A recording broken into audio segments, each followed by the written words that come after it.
नमस्ते, सलाम अलैकुम। आपके बीच आकर मुझे बहुत खुशी हुई।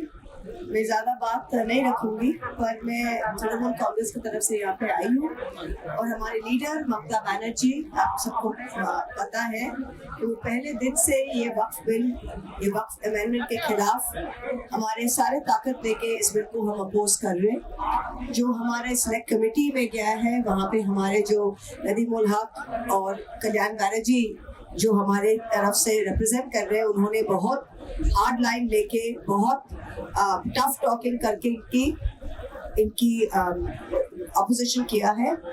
और हमारे पहले नासिर भाई भी कह रहा था, नासिर भाई के वर्ड्स में मैं फिर से दोहराती हूँ कि ये आप सब समझ गए हैं, देश के जितने मुसलमान हैं वो तो समझ गए हैं, और देश में जो नॉन मुसलमान है, सब नॉन मुसलमान ये नहीं चाहते कि मुसलमान को कुचल के रहे। नॉन मुसलमान के ज्यादातर लोग ये चाहते हैं कि हम एक हार्मोनियस सेक्युलर देश में रहें, और उन लोग में भी ये अभी जो सेंस है वो आ गया है कि ये बिल सिर्फ मुस्लिम्स को डिसएनफ्रेंचाइज करने के लिए है। जो वक्फ प्रॉपर्टीज है, ये मुस्लिम्स को उनके कम्युनिटीज के थ्रू में, उनके प्रेयर्स के, उनके मस्जिद्स, उनके एरियाज, उनके halls, Muslims have given for the community, and this is something, this is sacred in law and has to be protected. इस बिल क्या कर रहा है? The main thing is, इस bill is drawing a line कि आज से, जब से ये बिल अमेंडमेंट पास हो जाएगा, अब से कोई वक्फ प्रॉपर्टी नहीं रहेगा। हर वक्फ प्रॉपर्टी को नई तरह से फिर जाके कोई भी डीएम, कोई भी डीसी उसको कुछ बना सकता है। तो ये जमीन, मुसलमानों का जमीन हड़पने का एक प्लॉय के अलावा और कुछ नहीं है। ये साफ सुथरा कहना चाहिए, ये साफ चतरा बोलना चाहिए। और एक चीज जो है, इन लोग कह रहे हैं कि वक्फ बोर्ड में वो नॉन मुस्लिम्स ले रहे हैं। हम आपको पूछते हैं, हम सेक्युलर कंट्री के हैं, हम सेक्युलर कंट्री के हैं, सेक्युलरिज्म में विश्वास करते हैं, पर इस देश में आप जाइए ना, राम जन्मभूमि बोर्ड में बोलिएगा 2 मुसलमान डालेंगे, डाल सकते हैं। आज हमारा जो हिंदू का, बंगाल में जो हमारा कालीघाट का हिंदू का बोर्ड है, हम डालेंगे मुसलमान उसमें? नहीं डालेंगे। शिरोमणि गुरुद्वारा प्रबंधक कमेटी SPGC, वहाँ पे आप बोलिएगा मुसलमान डाल ले, मुसलमान डाल सकते हैं, आप मानेगा?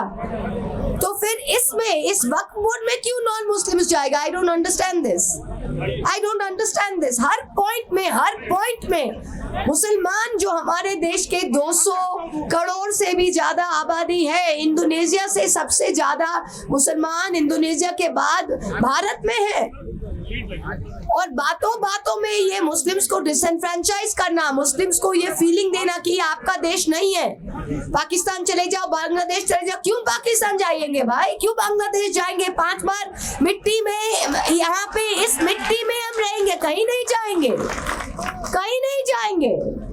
उनको जाना है वो जाए, हम कहीं नहीं जाएंगे। और वो चाहते ही है कि मुस्लिम्स को इतना डिसएनफ्रेंचाइज करे, इतना एक घर करे, इतना गेटोवाइज करे कि एक इलाके में सब मुस्लिम्स है, कहीं मुस्लिम्स को घर के टेनेंसी ना मिले, एक इलाके में, एक बिल्डिंग में मुस्लिम को घर के इलाके ये नहीं मिले, मुस्लिम को जॉब नहीं मिले।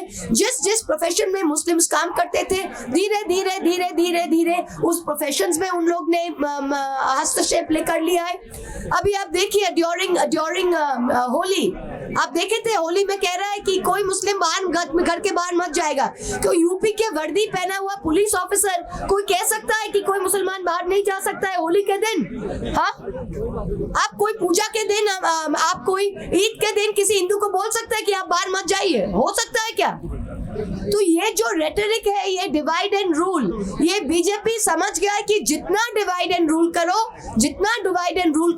वो 60% हिंदूज जो है उसको एकदम एक साइड करके उनका 50% वोट से हमको जीतना है। यही उनका, there is no more fig leaf anymore. मेरा हिंदी इतना अच्छा नहीं है, पर I hope you understand what I am saying.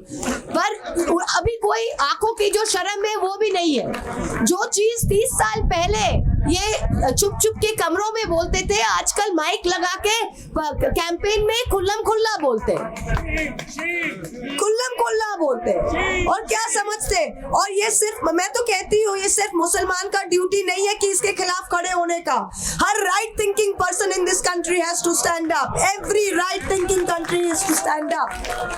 ये जर्मनी में ऐसे ही शुरू हुआ था। जब रोमनीज के लिए आए थे तो बोले मैं रोमनी नहीं हूं, मैं चुप हूं। जब पोल्स के लिए आए थे तो मैं पोलिश नहीं हूं, मैं चुप हूं। जब चेक के लिए आए थे तो मैं चेक हूं, तो मैं चुप हूं। कल आपके लिए आएंगे, कल मेरे लिए आएंगे, फिर क्या होगा? फिर क्या होगा? ये तो लोगों को समझना चाहिए ना। दिस वक्फ bill is an extremely dangerous bill. ये bill in its present form ये बुलडोज करके ला तो सकते हैं, पर लाने के बाद जब ये पार्लियामेंट में आएगा, हम सब सारे पार्टीज इसका बहुत सख्त विरोध करेंगे। And we will never allow the implementation of this. We will never allow the disenfranchisement of this. हम लोग क्या देखते नहीं है? हर इलेक्शन में, बाई इलेक्शन में रामपुर कैसे जीत गए भाई? कैसे जीत गए रामपुर? मुसलमानों के घर से बाहर नहीं आने दिया वोट में। सांबल में क्या करते? ये करो वो करो, वोट नहीं करने देते। हमारे जैसे अभी डबल एपिक कार्ड मिल रहा है। कहाँ पे मिल रहा है डबल एपिक कार्ड? मुर्शिदाबाद में, दिनाजपुर में। नाम किसका मिल रहा है? मोहम्मद खान। नाम किसका मिलता है? मुर्तजा आलम। तो मतलब क्या, इनको ही डिसएनफ्रेंचाइज करना है? ये सारे बूथ्स को वो नोट करके डिसएनफ्रेंचाइज कर रहा है। This is a very very big Machiavellian programme. और ये हर लेवल पे, ये सिर्फ एक ममता दीदी या एक अखिलेश के का संभव नहीं होगा। ये हम सब जब जमीन पे जाके we fight it at every level, that is the when we will understand this. Peaceful means, secular means. We are proud to be host to the, India is proud to be host to the second largest Muslim population in the world after Indonesia. It is our sacred duty and our duty of our constitution to protect the rights and privileges. हम हैं आपके साथ, we are all there with you. ये जो bill है, ये कम जब भी आएगा, ये हम we will try our utmost not to let this pass. Thank you very much. ज़्यादा बोल दिया मैंने. Thank you.